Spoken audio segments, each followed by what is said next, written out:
Captain Fantastic, like you call him. Like you call him. I don't know how he does it, but he might not really show in the game. Like if you might not really notice him, but at the end of the game, when you look at the stat sheet, you see double, 20 points, 15 rebounds. How do you do it? Yeah, in order to do that, this goes out to the young kids out there. You have to eat your vegetables, sleep early, drink water. Chop dog meat. No, chop dog meat.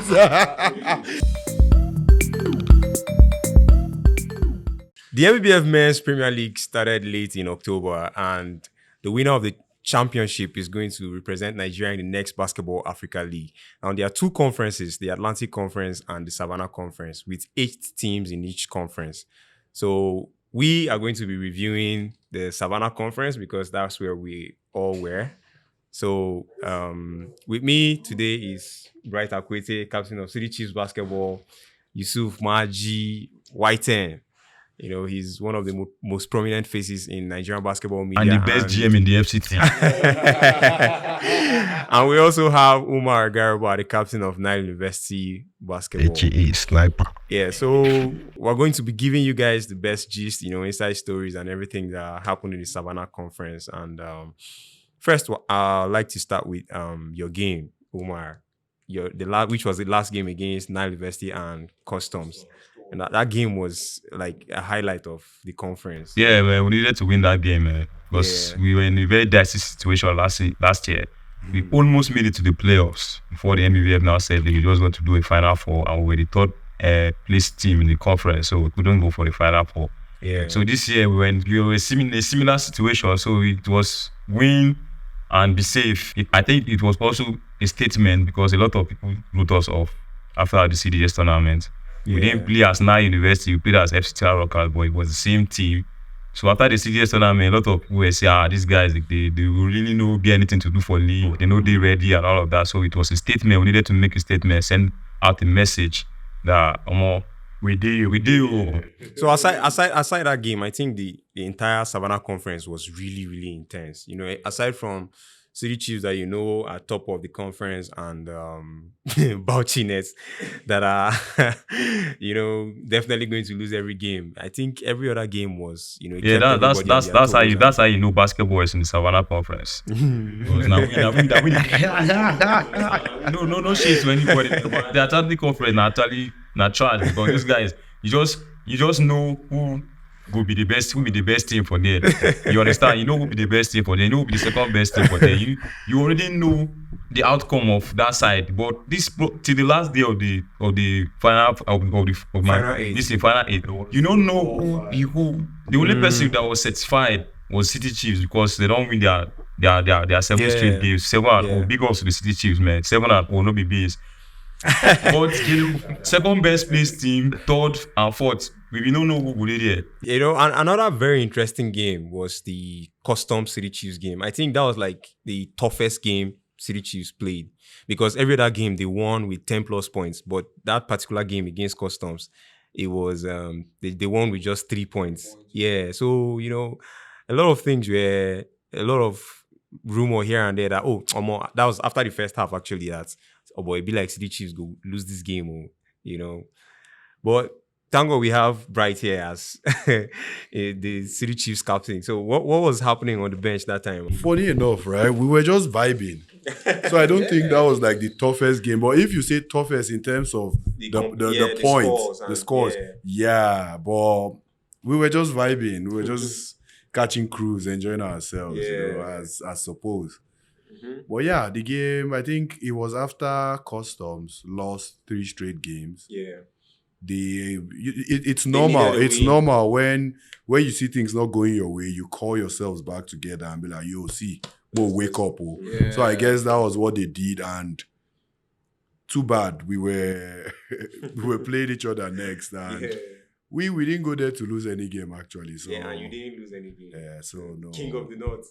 King of the North. Straight up. Savannah. So there was something else that I really enjoyed in the Savannah Conference, because the teams that started high tempo, along the way, their tempo dropped. I mean, like Plateau Peaks, for instance, they won their first 3 games at the stretch, and then lost the rest of their games. And then teams like Correctionals were on and off, win, lose. And then a couple of other teams, like Customs as well, they lost a couple of games from the start and then, changed the tempo along the line and, stepped it up. So what possible factors could have affected, that created that scenario?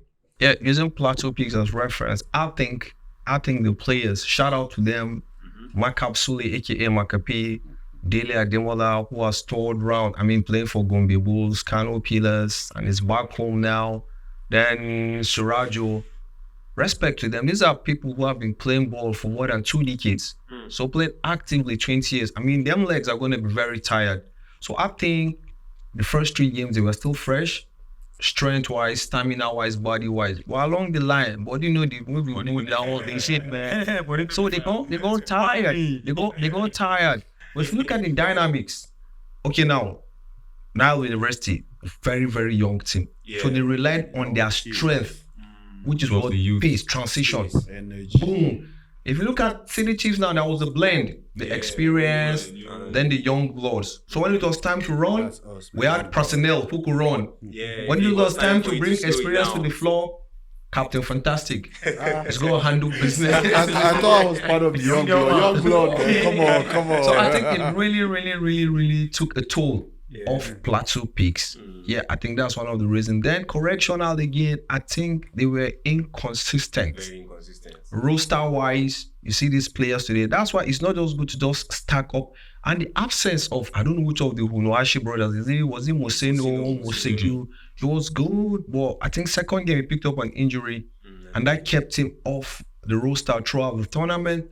It's like when you have a plan expecting 1 million and you go 500,000, it's going to affect your budget and all. So they came with the mindset he was their slasher in that team.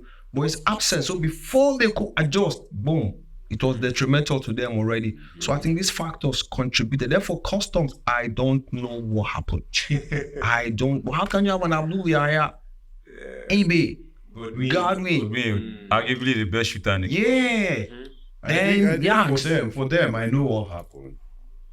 Okay, speed it out. Yeah, because you can't just get people together in less than a week. Yeah.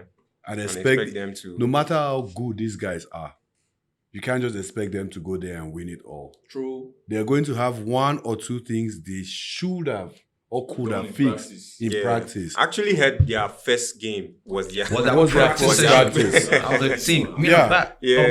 Come on. But that was a unit or a government organization. We have their female. That's capable of keeping players. Exactly, like comfortable. Now, when you juxtapose it with their female counterpart, those girls are lounging. Yeah. Let me use that word. They came from the final 8 in Lagos. For every game, we're hearing that their CJ was giving them like $5,000 and all. But for the boys now, they score to get peanuts home. So I don't know. There should be a balance.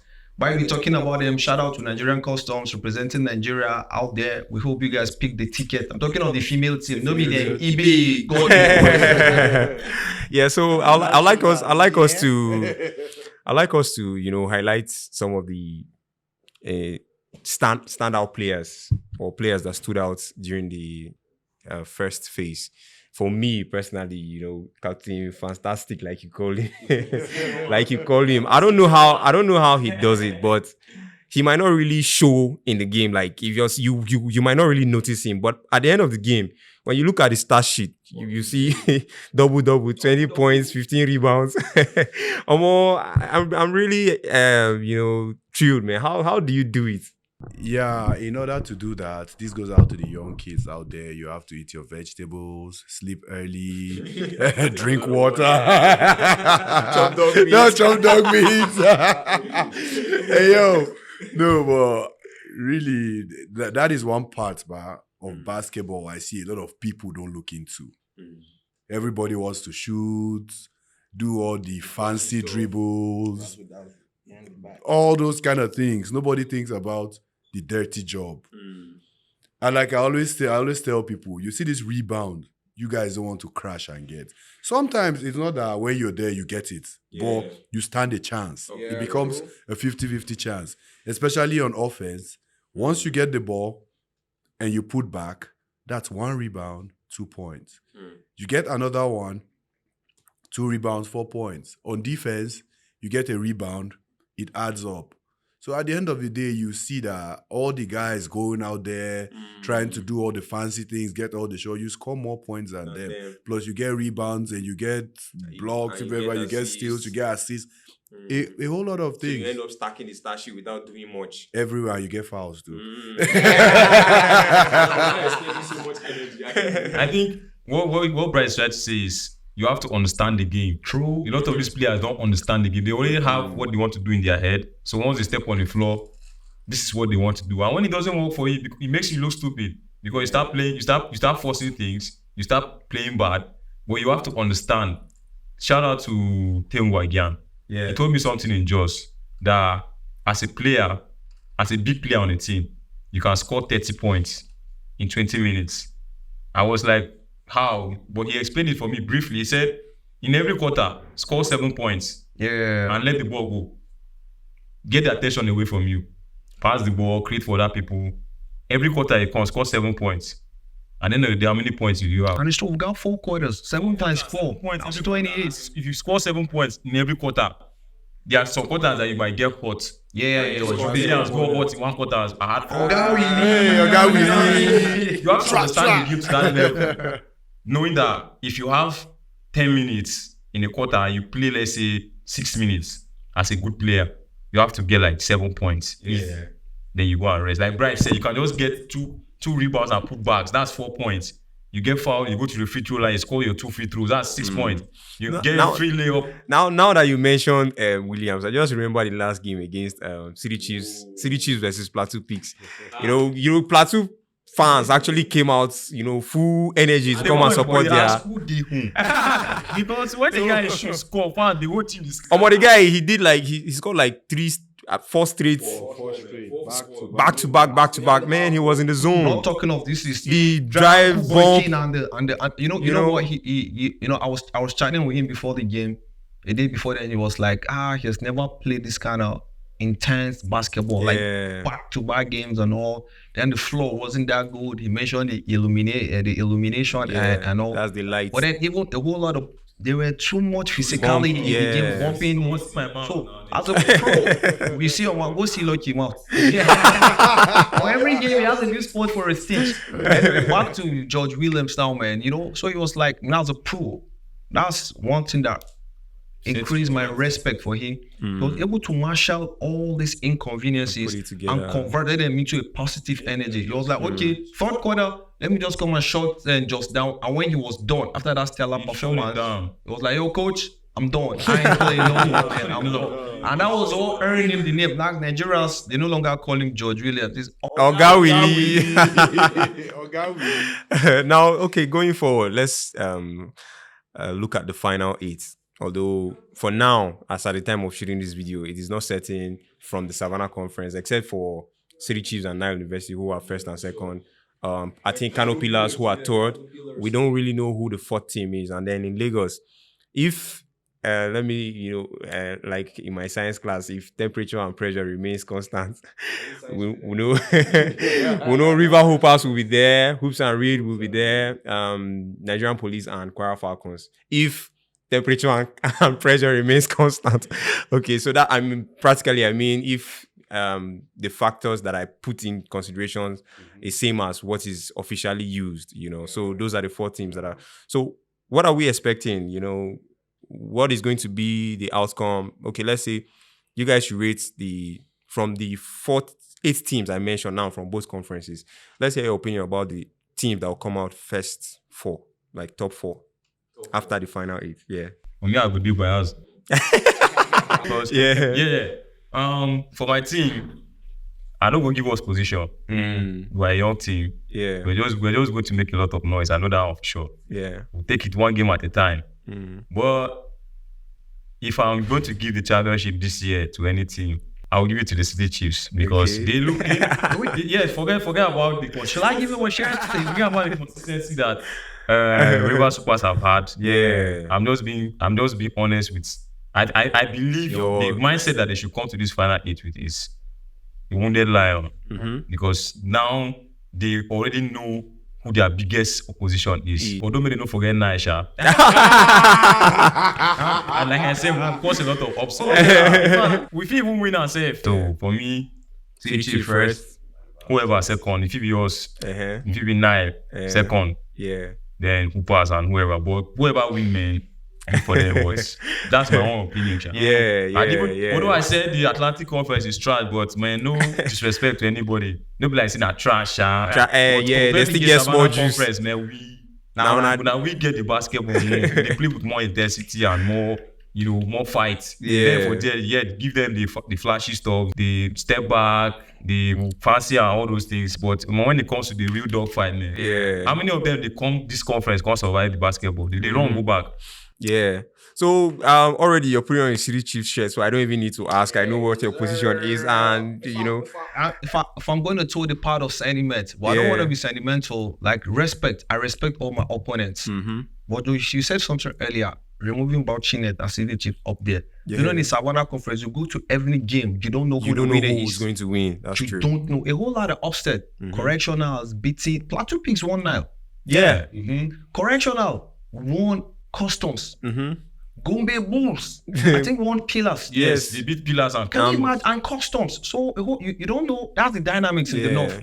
But the Atlantic Conference, we know these guys. So if I'm going to predict, going the part of sentiment, I want to go to Bala.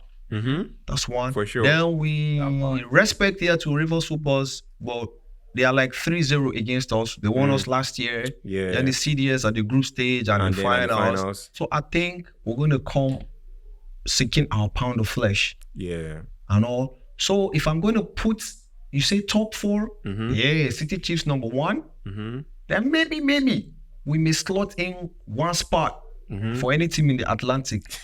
Then I see 3 teams from Savannah being in the top 4. I see 3 teams. City Chiefs first, maybe now second, then Knife first. Who has told then another 6 months.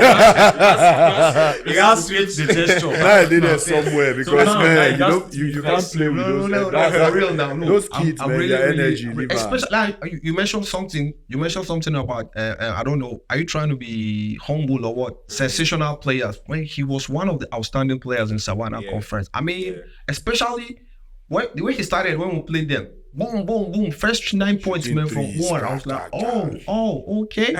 Shout out to Umar. And also have players who know their role and they complement very well.